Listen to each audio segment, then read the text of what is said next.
안녕하세요. 문제행동 사례 관찰 PPT를 발표할 2025-41030 추정민입니다. 먼저 차례로는 첫 번째로 영상 자료를 활용한 사례로 금쪽이 영상에 대한 요약이 있습니다. 그리고 두 번째로는 문제행동 분석으로 문제행동 정의 및 특성, 문제행동 원인 분석이 있고, 세 번째로는 이론 적용으로 문제 행동을 지원하고자 하는 이론 선택, 그리고 이론에 맞추어 지원하고자 하는 놀이 및 규칙이 있고, 네 번째로는 자신이 만들어 지원하는 규칙 및 놀이, 자신이 제안한 놀이에 대한 설명과 규칙에 대한 설명이 있습니다. 다섯 번째는 기대의 효과 및 평가로 자신이 제시한 놀이 방법에 대한 기대 효과와 평가, 그리고 그로 인한 UI 변화에 대한 설명이 있습니다.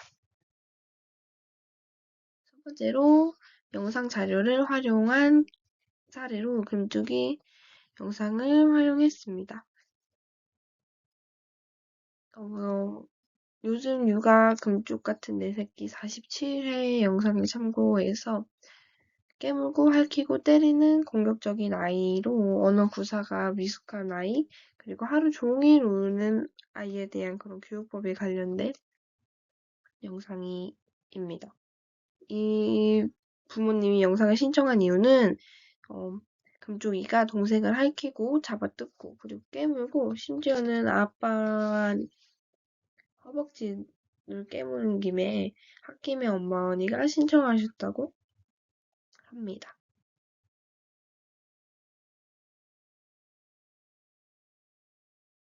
영상은 시간이 되시면 한번 보고 오시면 좋을 것 같습니다. 영상을 못 보신 분도 계실 것 같아서 영상에 대해 간단하게 설명해 드리자면, 금쪽의 문제 행동이 여러 가지가 있는데, 그 중에 하나는 사촌 누나랑 금쪽이가 장난감을 가지고 싸우는데, 사촌 누나를 금쪽이가 때리고 막 울리려고 합니다. 왜 그런지 엄마가 물어보자 장난스럽게 표정을 지으면서 말하자 엄마가 몸으로 금쪽이를 잡으면서 제압을 하자 금쪽이가 눈물을 보입니다. 이때 놀러온 이모가 금쪽이랑 대화를 시도해보려고 하지만 자꾸 딴짓을 하는 모습을 보였습니다. 그리고 엄마가 밖에서 주워온 벚꽃잎을 보고 동생이랑 그림 그리기 대결을 하는데, 엄마가 잘한 사람한테 칭찬 스티커를 주겠다고 했습니다. 근데 동생에게 엄마가 칭찬 스티커를 주자 그 뒤로 엄마의 뺨을 때리고 물고, 그리고 금쪽이가 무차별적으로 계속해서 깨물고 그런 공격을 하는 모습을 볼 수 있었습니다. 다음으로는 잠을 자기 전에 책을 오빠 한 권, 동생 한 권 읽어주는데, 오빠가 가져온 책을 먼저 읽어주는데 내용이 점점 길어지자 동생이 책 위에 누워버립니다. 이때 동생이 깔고 눕자 오빠가 동생한테 똑같이 깔면서 깨물어버리는 장면이 나왔습니다. 그리고 가족들이 카페에 갔는데 동생이 큰 와플을 먹자 금쪽이도 먹고 싶었는데 동생이 먼저 먹어버리자 심술이 나가지고 화를 못 참고 옆에 같이 앉은 아빠를 깨물고 때리고 이런 일이 발생해서 결국 아빠가 카페 밖으로 나가서 대화를 시도하는데 금쪽이는 짜증을 내는 상황이 있었습니다. 그리고 아빠와 집에 와서 로봇 장난감으로 놀이를 하는데 동생 둘째가 첫째 장난감을 뺏었습니다. 그래서 장난감을 다시 가져가는 첫째는 가져가면서도 화가 너무 나가지고 동생을 깨물고 머리를 잡는 장면이 있었습니다. 아빠가 이 다른 게임으로 화해를 시키려고 주선하는데 게임에서 금쪽이가 치자 게임기를 던지고 책상을 뒤집으려고 하는 모습을 보였습니다. 그리고 금쪽이 동생의 경우에는 엄마가 김을 잘라주거나 아니면은 가위로 키를 잘라주는데 키가 죽었다 하면서 울고 하루 종일 사소한 일에도 눈물을 많이 보입니다.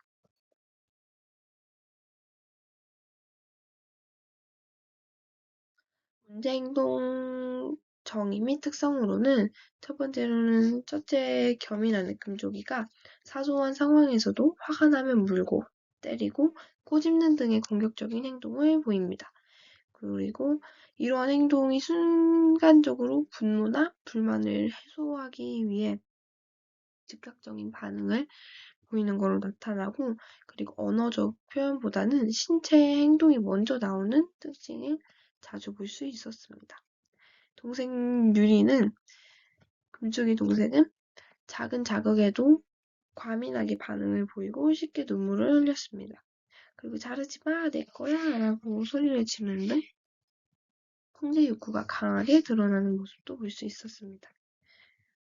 두 아이 모두 감정 조절 능력이 부족하다는 생각이 들었고, 서로의 행동이 자극이 되어서 서로한테 부정적인 상호작용이 반복되다 보니까 해결되지 않고 악순환으로 가는 걸로 보이고 있습니다.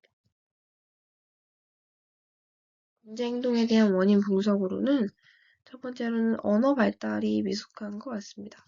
첫째는 말보다 행동이 빠르고 자신의 욕구나 불만을 정확히 언어로 표현하기 어려워하는 것 같습니다. 두 번째로는 경제적 양육 구조로 칭찬 스티커 등 부모의 비교 중심 보상 체계로 인해서 형제 간의, 남매 간의 경쟁과 질투심이 강화되는 것 같습니다. 세 번째로는 정서적 불안정입니다. 부모의 관심이 분산되자 각자 충분히 안정감을 느끼지 못하는 상황도 보였습니다.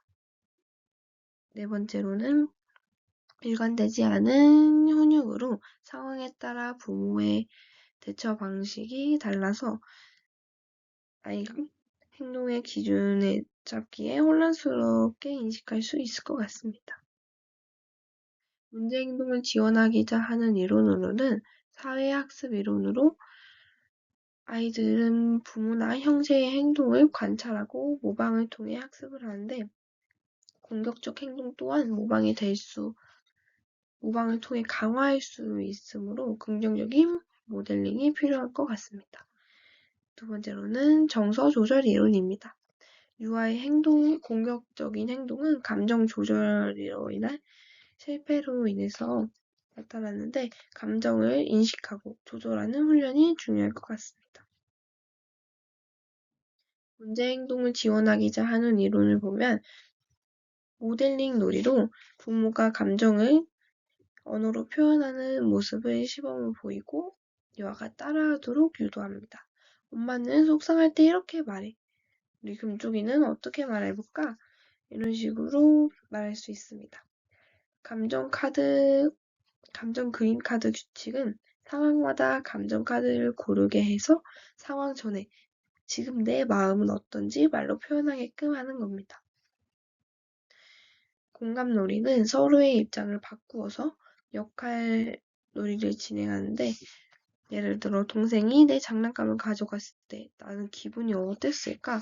라고 공감 놀이를 할 수도 있습니다. 제가 제시한 놀이에 대한 규칙으로는 첫 번째 놀이는 감정 바구니 놀이입니다. 준비물로는 바구니 2개와 감정이 이모지가 그려진 공, 화남이나 행복, 속상함이나 무서움 등 여러 가지 감정이 담긴 공을 준비합니다. 놀이 방법으로는 하루 중에 일어난 일 중 가장 기억에 남는 상황을 이야기를 나눕니다. 그때 내 감정이 어떤 색깔인지 공을 선택해서 감정 바구니에 넣어줍니다. 공을 넣은 후 나는 그때 이렇게 느꼈어요 라는 문장으로 표현을 해봅니다. 부모님은 그때 그랬구나, 속상했겠구나 등의 공감적, 긍정적인 피드백을 제공합니다.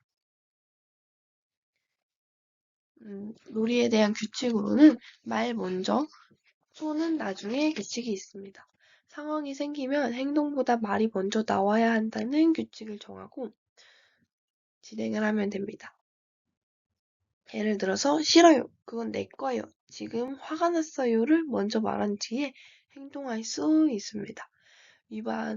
규칙을 지키지 않는다면은 즉시 처벌하는 그런 시간이 아닌 생각하는 시간을 가져보고 부모가 차분하게 이야기를 이어나가면 됩니다. 스티커나 점수 대신에는 매일 자기를 기분을 평가할 수 있는 그림 일기를 그려보거나 오늘 나는 손보다 말을 먼저 했나요? 라는 걸 체크할 수 있는 표 같은 것도 이용하면 좋을 것 같습니다. 이 활동의 목적으로는 감정을 시각화해서 저희가 표현할 수 있도록 하고 행동 대신 언어로, 말로 직접 표현하면서 감정을 조절하고 이를 통해서 언어도 많이 늘고 정서랑 언어랑 통합한 놀이로 볼 수 있습니다. 다섯 번째로는 기대 효과 및 평가입니다. 감정 바구니 놀이를 통해서 아이가 자신의 감정을 명확하게 인식하고 표현할 수 있게 됩니다. 그리고 공격적인 행동 빈도가 줄어들고 언어적인 행동 빈도가 증가할 것으로 보입니다. 형제 간의 비교가 아니라 자기의 성장을 중심으로 한 긍정적 강화 경험이 생기고 부모와의 대화 시간이 늘어나 정서적 유대감이 강화되고 신뢰 관계가 회복됩니다. 정서 조절 능력이 향상되고 스트레스 상황에서도 감정 폭발 없이 조절이 가능해질 수 있는 그런 효과를 기대하고 있습니다.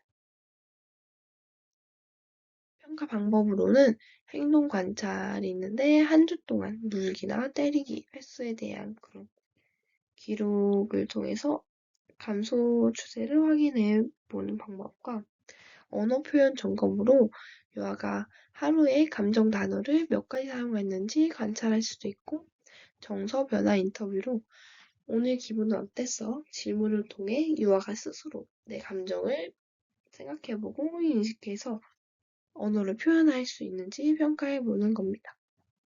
네 번째로 부모 피드백입니다. 매일 감정 바구니를 함께 확인하며 부모가 아이의 표현에 공감적으로 반응을 기록해 봅니다.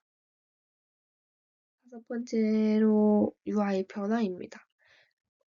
유아가 언어로 자신의 감정과 상황을 표현하는 능력이 조금씩 향상될 가능성이 제시되고 지금 화가 났어요. 이건 제 거예요처럼 말로 시작할 수 있게 될 것 같습니다. 공격적 신체 행동으로는 물기나 때리기 등의 그런 빈도가 줄어들고 그리고 갈등 상황에서 말로 조절하려는 태도가 나타날 것 같습니다. 부모와 아이 사이에 형제 간의 관계질이 개선될 여지가 있어 보이고 의사소통을 늘리고 비교 경쟁이 점점 줄어들면서 경제적으로 안정된 분위기가 생길 것 같습니다. 이상으로 발표를 마치겠습니다. 감사합니다.